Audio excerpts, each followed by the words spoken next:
confronted my neglectful mom about her husband's theft of my valuable book collection and threatened to sue them for everything. The people I will mention in this are my mom, Jen, 50, my stepdad, Brian, 56, my brother, Tom, 23, and my sister, Ruth, 26. For background, Jen and Brian have been together since I was 11. Well, I say that, but 11 is the age I became aware of their relationship as she asked if we would be okay with him moving into the family home. Prior to this, she never mentioned dating anyone and we had never spent any time with Brian. None of our other immediate relatives ever mentioned him to us, either. The day Jen asked us, Ruth was sat next to me and asked to be excused to her bedroom. Tom was not home to have an input. I was stuck by myself with Jen, who did not seem to understand how she completely blindsided us. She had no interest in answering my question about why she had not told us. Her only interest was knowing if we accepted this stranger moving in. Brian moved in the following week. After Brian moved in, there were several times where both he and Jen threatened to move away without me, Tom and Ruth. They would say if you don't like it we'll get a new house and start over. This threat could be in relation to something like Brian telling me I shouldn't be anywhere in the house except for my bedroom and me standing up for myself. I used to get called stupid by Brian a lot. If I did something he didn't like, such as finish my homework before going to dinner, he would say only someone this stupid wouldn't think to eat first. Any grievance I had with Brian was never acknowledged by Jen. If I raised an issue with her she would deflect and change the subject. Brian would cause a lot of problems knowing that there were no consequences for him. Brian never concealed the fact that he wanted Jen and only Jen. We were her baggage that he only had to put up with for so many more years. Tom, Ruth and I were no longer taken on family holidays. The last one we got to go on was when I was my godmother's bridesmaid and she had a destination wedding. I was 10. Jen and Brian would go on 3 holidays a year without us. Living under that roof was the loneliest I had ever felt. The second I became of age, I bought my first apartment and moved on. No more Brian, no more Jen. Tom and Ruth wanted to come with me but Jen wouldn't allow it, and honestly, I don't know how I was to fight for them. I was working long shifts, sometimes nights. Though Ruth was a year younger than me, Tom was not. I doubt a court would appoint a fresh 18-year-old as their guardian with Jen in the picture. One thing I did leave in Jen's care was my valuable book collection. I won't disclose exactly how much it is worth, but it is in the 7-figure range. Some of these books were my inheritance. I was always told that they are to be looked after, never to be played with, and has to be stored correctly. I couldn't do that in my apartment so Jen continued to keep them for me. I had no reason to distrust her with them. Earlier today, I called Tom as I was traveling home from seeing a friend. Tom mentioned that he had gone to Jen's house to collect some things. Because he was there, I asked Tom to find out if Jen had managed to get the remainder of my books authenticated. She and I had spoken about doing so a few weeks prior. Tom asked Brian about my books, and then Brian laughed and said, "What books? My books?" Tom said, "No, her books that you have been looking after." Brian then repeated, "My books." I was listening to this through Tom's headphones so I told him to get Brian to clarify. Tom asked Brian what he meant by his books. Brian said, "They're ours now. We bought them." My heart sank the moment I heard him say that. Jen was not home. I tried calling her, no answer. Eventually she called me back a couple of hours later, but not before Brian called me a pathetic liar, and also spoke ill of Ruth and made claim to her books, which she had in fact sold years ago, still insisting mine were also his property. To confirm, I never sold anyone a single book. They did not buy me any books. All the books in my collection are to be sold at a future date or passed down to my children. Brian and Jen never gave me a single penny so I can confirm this is not the case. Jen was unwilling to confront him about it. I am not allowing them to steal part of my children's inheritance. Jen agreed that she never bought my books, but Brian refuses to give them back to me. I told Jen that her inadequacy as a parent, failure to reprimand Brian over the years, and her lack of love for her own children has meant this moment was a long time coming. I said something along the lines of, "You neglected me. You allowed him to take my happiness away for years. You let him walk all over me. I will not let you steal from my children. If this is how it has to be, I will take you to the cleaners. I will report you both for theft, I will sue you for everything I can, I will cut you out of my life again. You mean nothing to me. I am not in need of legal advice on this, I have a lawyer, I just to know if I was out of line for what I said to Jen." I was very emotional at the time. Update 1. I was busy with the situation, then traveling, and I thought it would be best to leave things until it was fully resolved. It has been a little over 2 weeks but it has felt like an eternity. I'll start off by saying there is good news and bad news. The good news, I got my books back, all of them. Unscathed. They are physically in my possession and will remain in my care indefinitely. The bad news, I did not take Jen and Brian to the cleaners. Ultimately, my goal was to get my books back, no matter the route I had to take to do so. I'm sure you'll mostly agree that it was a good outcome either way, even if I am not suing my parents. I'll keep the rest of this as brief as possible. After speaking with Tom, I had already contacted my lawyer to set things in motion. They had advised that they would contact Jen and Brian as a matter of urgency. Not long after speaking with me, Jen had contacted Ruth to try and convince her to get me to speak with her. It was only going to be her attempt to get me to back down. I do not bluff. She knows this. Ruth said she told Jen that she hopes I do follow through with things, and then she ended the call. Jen tried to call back, Ruth ignored her. Then it was Tom's turn. Jen tried to get Tom to talk to me and Ruth. Jen was still in agreement that my books were mine, but Brian still was not having any of it and Jen was not putting him in his place. Tom said he agreed with what I was doing. I was told that Brian was shouting obscenities about me in the background. Things like ungrateful btch. You get the picture. Tom told me they deserve it and so much more. My lawyer had contacted them on my behalf 2 days later. All contact with me was to go through the firm from then on. This is what Jen told me happened after they were contacted as I was packing up. It was a one-sided discussion. She told Brian that he needed to stop trying to claim my books. If he was intent on keeping them, he needed to make me an offer of their current value plus 30%, but if I said no, it means no. How honorable of her. Brian was still adamant he didn't need to offer me anything because the books already belong to them and I won't be getting anything. He also did not seem to think that I would win a legal battle against them, despite Jen confirming I had everything that meant they were guaranteed to lose. A couple more days later, my lawyer said that Jen reached out to them on her own, and said that she wanted me to retrieve all of my books. I had already made them aware that Brian was an issue because of his presence at the family home, but she assured them that he would be gone for the whole day, out of our city. Some days ago, I arranged for suitable transportation for the books to my house. A few days ago, I went to collect the books. When I got to the family home, Brian's car was not in the garage or front patio, which they always are whenever he is home, so I proceeded into the house. I know he would have tried to provoke me, even though I am not a violent person, because he wants to have a way to make me squirm. I walked right past Jen and went to where the books were. Brian has never been granted access by Jen, so they were perfectly secure, and I loaded them all into the van. It took a while. Brian won't notice they're gone because he has never been able to get into that room and Jen probably won't say anything. Even if she does, neither of them know my address. Jen was talking to me throughout, trying to get me to sit with her to speak like adults. She was saying cliché things like she regrets how she treated me and blah, blah, blah. If she had said all of this years ago, maybe I would have listened, but even now I had to retrieve my own possessions in secret because she couldn't stand up for me as she should have. Words are empty. I did not say a word the entire time. My lawyer said everything that needed to be said, including that as long as Jen and Brian do not try to falsely make claim to my books, the matter was resolved once they were returned to my custody. Once I finished loading everything, I returned my keys to the family home. Jen tried to convince me to keep them, but I have no intent of returning there. The truth is that place stopped being the family home the day Brian moved in. I have zero happy memories of it. My old room makes me sad to think about because it is a constant reminder that it was the only place I was permitted to be. Even writing this hurts. I needed my parent to look out for me. She failed in all other aspects apart from these books. I wish Jen had loved me like a parent should. But yes, I have my books back. That's a good outcome. Update 2. I thought getting my books back would be the end of it. It wasn't. 2 mornings after I'd moved everything into my house, I was brushing my teeth and there was a knock at my door. 2 officers. Brian had reported a burglary. He told them I'd broken into their home, emptied a locked room, and stolen marital property. He even had the nerve to say I'd taken his library. I stood there with toothpaste still in my mouth, and I could feel the old, familiar panic that used to sit in my chest whenever I heard his key in the door. The officers were calm. I showed them the letter my lawyer had sent, Jen's written consent to retrieve my possessions, my old key that I returned to Jen, the emails where Jen confirmed the day and time. One of them said, very plainly, this is a civil matter, and they left me with a reference number and an apology for the inconvenience. I shut the door, stared at it for a minute, and then laughed. I've never laughed like that in my house. It felt like air finally moving in a room that's been shut up too long. What I didn't know was that Brian had already tried his luck elsewhere. He'd sent emails to 2 dealers with a partial list of my collection attached, my list, because only Jen and I had copies, and poorly lit photos he must have snapped through the glass of the interior window to that room, before Jen had added the opaque film. He was asking for quick valuations and whether anyone would advance against the estate while we finalize a sale.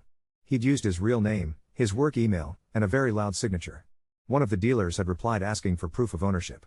He then tried to claim he was my stepfather and handled all family transactions, and could sign on my behalf. The dealer Googled me, found my lawyer's firm and a press page from a talk I gave years ago, and forwarded the whole exchange to them. My lawyer forwarded it to me along with a single line, "We will be dealing with this." So, after the police had left my house, the next knock was on Brian's life.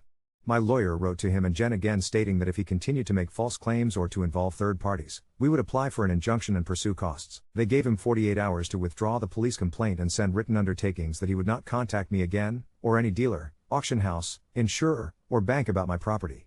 48 hours came and went. He didn't send anything. Instead, he sent Tom a text saying I was about to find out what court is really like, with a laughing emoji. Tom forwarded it to me. I forwarded it to my lawyer. We didn't wait. My lawyer put in an urgent application. We listed the police report, the dealer emails, the years of messages where I refer to the collection as mine, the provenance documents in my name, Jen's messages agreeing it's mine, and the fact that he'd never had access to the room. There was a hearing date set for the following week. The relief I felt seeing an actual date and a judge's name printed on paper surprised me. It was like my nervous system only believed me when it saw a stamp. The day of the hearing, I arrived at the court early and sat under those high ceilings that always make you feel as if your voice will echo even in a whisper. My lawyer sat beside me and talked through it all again in his steady voice. I didn't see Brian at first. I saw Jen. She walked in alone, hair pulled back, wearing a coat I've only ever seen her wear to weddings and funerals. She saw me and paused. It was such a small hesitation, but it was the first time I've ever seen her look unsure in front of me. Then he walked in. Brian in a too shiny suit, a folder under his arm, chin up like he was about to present a quarterly report. He tried to sit directly behind me. The usher asked him to sit on the other side. He muttered something about bias. It was almost funny. Inside, the judge was clinical. My lawyer spoke first, and it was like someone reading out loud the last decade of my life stripped of the noise. Facts. Dates. Emails. The police report. The dealer emails. The copies of my grandmother's handwritten notes that accompanied part of the collection. The insurance binder I have held in my name for years. The photo of the door to the room with pry marks around the lock that hadn't been there when I last visited, but were there when I returned to collect my books. Jen had the sense to keep quiet.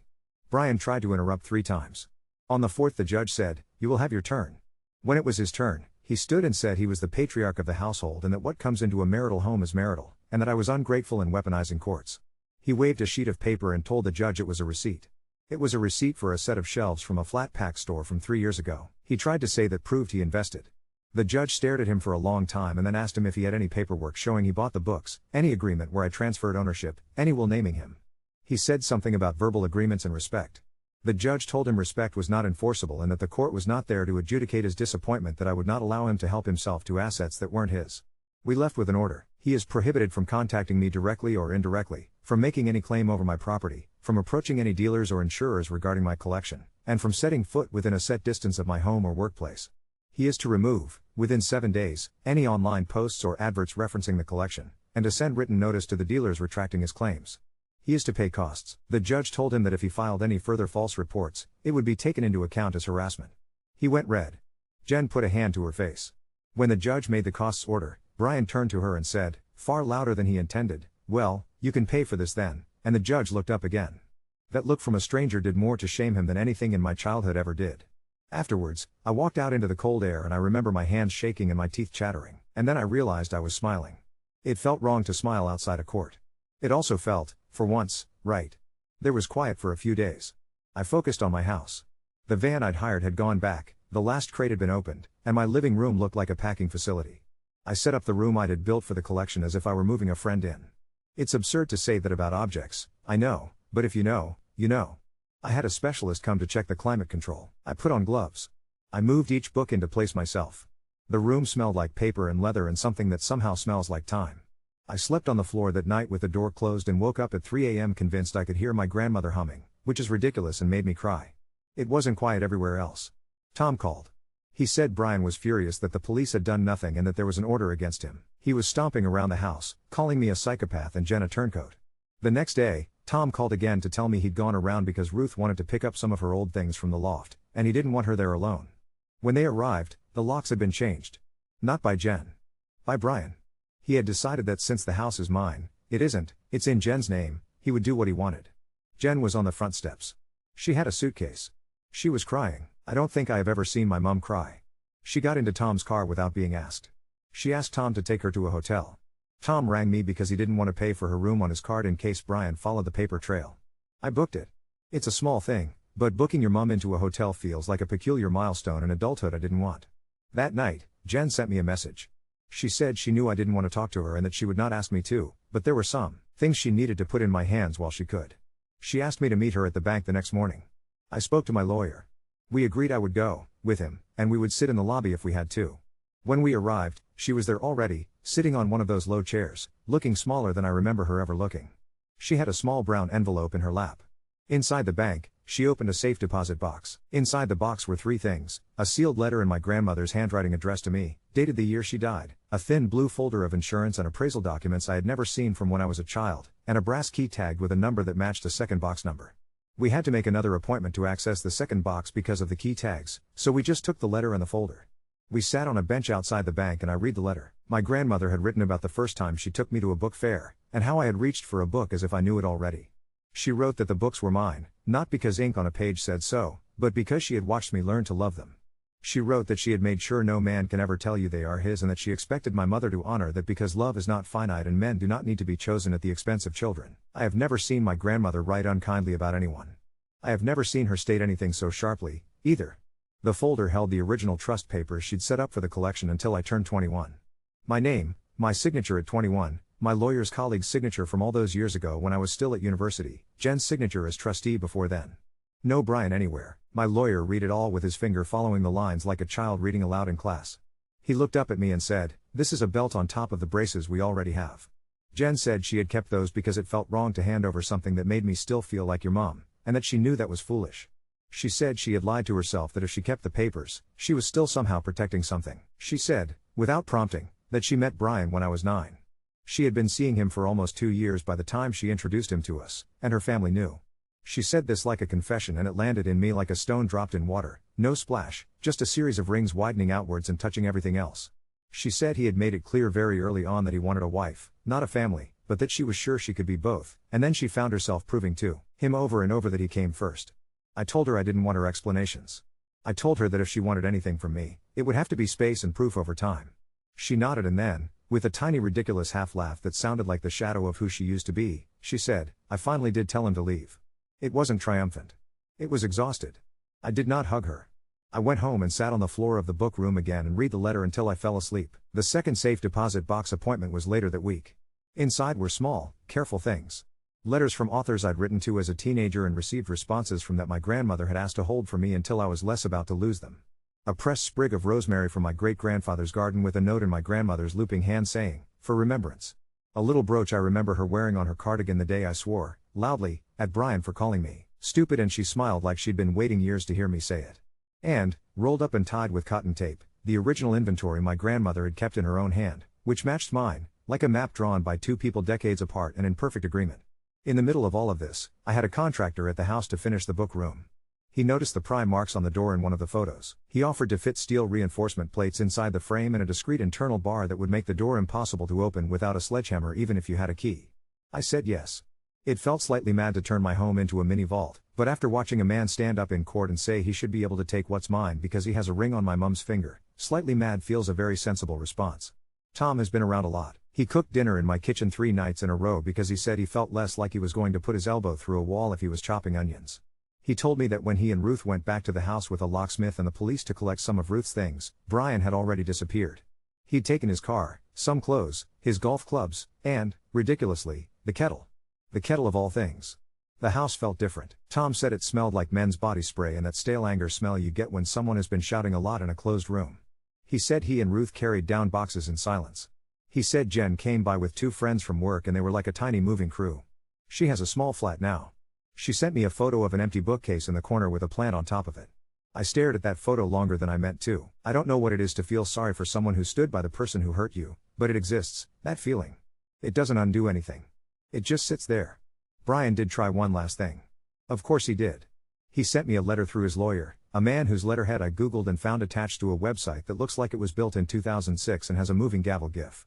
He demanded I return the collection forthwith or provide immediate payment of the marital value. He wrote that he would be pursuing damages for defamation because the order had embarrassed him at work.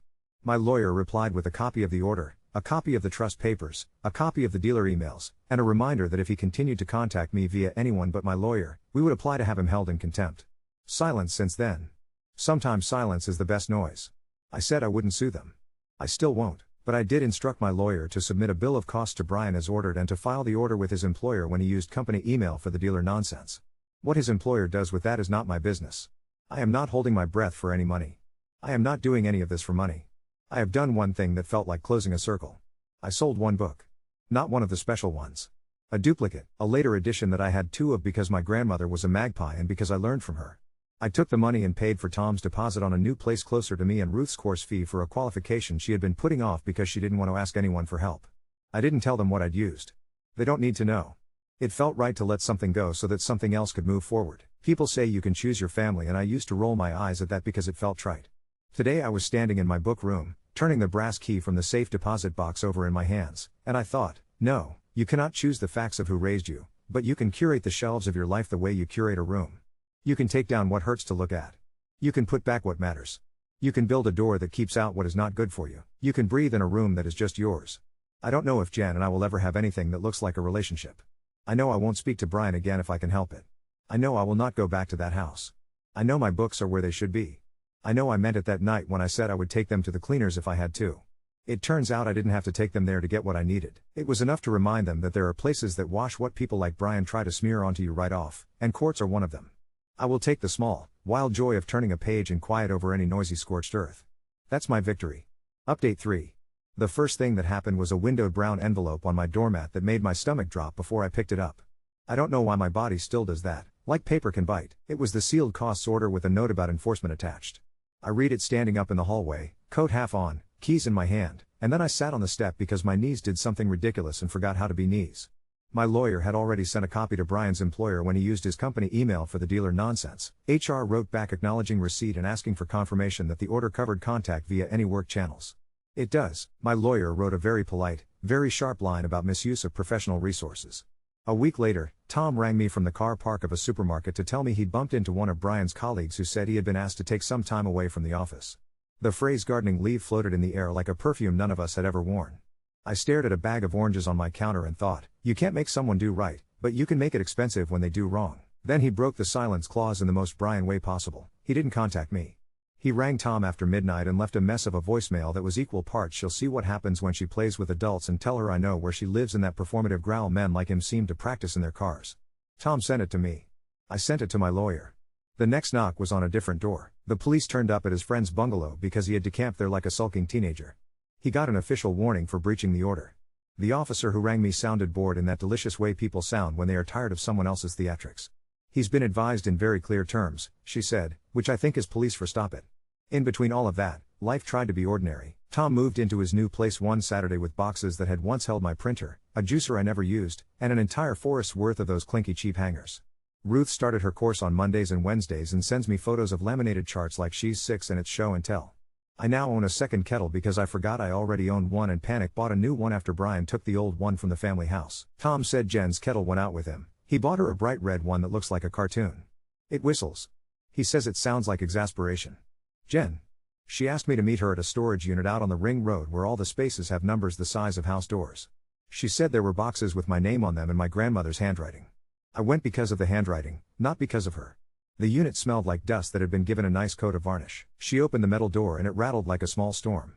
Inside were 3 boxes with labels and that looping hand that has lived behind my eyes since I learned to read. For when she's ready, one said. That almost undid me. It turns out ready is a strange state, it can arrive when you aren't. We opened them on the floor. There were silly things that made me smile so hard my face hurt. My library cards from school with a stamp from when I tried to take out more than the maximum by pretending to be Ruth, a program from a lecture where my grandmother had heckled a man without raising her voice, my first proper fountain pen with the nib bent from an attempt to write on my knee on a bus, and, this part was odd, a little black dictaphone with a tape in it and a sticky note in Jen's slope. Mum said keep for her. I found batteries in my bag because I am me, and the click when it started was the sound of a time machine doing a test run. The voice that came out was my grandmother's, a little closer to the microphone than you'd expect, saying my name like it was the answer to a question no one had asked yet. She wasn't telling secrets. She was talking about which books not to lend even to friends because proximity to love can make people thoughtless, and she was laughing at herself for being a dragon with a horde, and then she said, you are not a horde, you are a person, like she knew I would need to hear that on a gray morning in a metal unit with a woman who had not known how to choose me. Jen cried like she was trying not to. It didn't change anything I've said to her. It didn't solve us.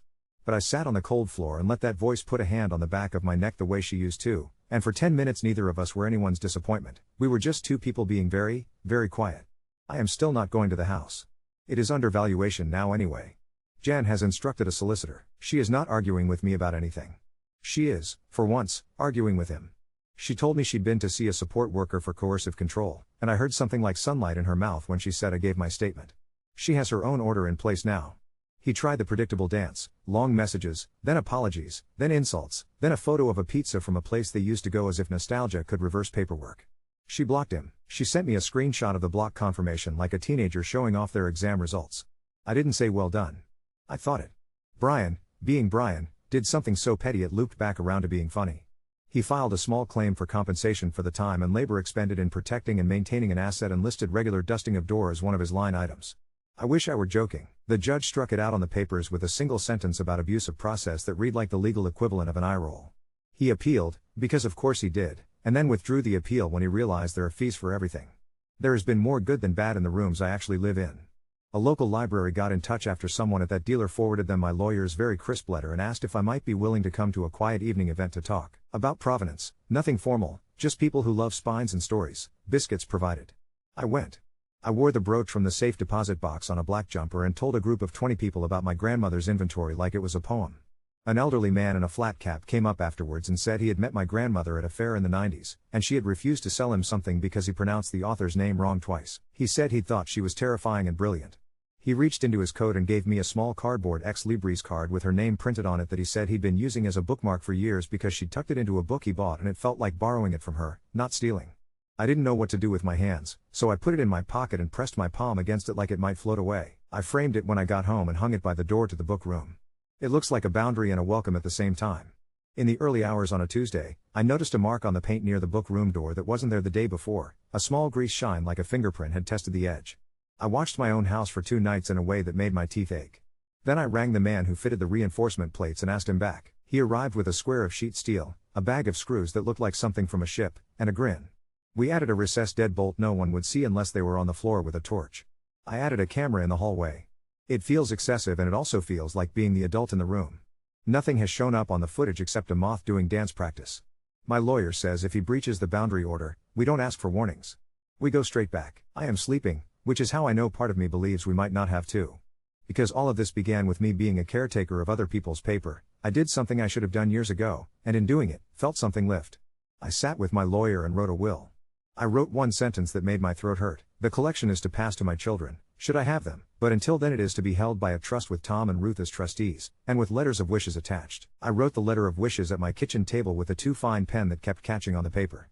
I wrote, never sell because you are scared, never keep because you are proving a point. Love is not a ledger. If you need something, tell the people who love you. The catalog lives with the books. The room is where your breath can be steady. I put my grandmother's letter in a clear sleeve and placed it on top. Tom read it and said, "It sounds like you when you're talking to me about knives." I didn't know I talked to him about knives. He said, "You tell me not to sharpen them angry." I will take that and put it beside the ex libris and call it a family saying. The costs order kicked over into something more tangible last week. There is a line on a piece of paper now that says how much, to the pound, he owes.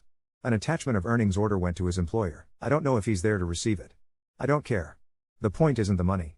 It is that the shape of consequence finally matches the shape of what he did, even if only in outline. There was one more surprise, and it happened because I finally slowed down enough to do the thing I said I would do, go through the books properly, one by one, without the adrenaline of recovery making my hands clumsy. I found a letter folded into the back of a small, unremarkable book of essays I know I've handled 100 times. It was so thin that it had disappeared into the paper like a pressed flower. It was not my grandmother's hand. It was my mother's, younger. She had written it the week after Brian moved in, and never sent it. It wasn't an apology. It wasn't ask forgiveness prose.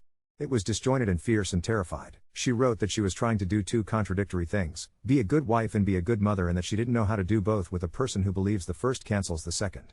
She wrote that she had put my books in the room and locked the door and then sat with the key in her hand for an hour and thought about being 11 and being asked to say yes to something I didn't understand. She wrote that she was going to choose me next time.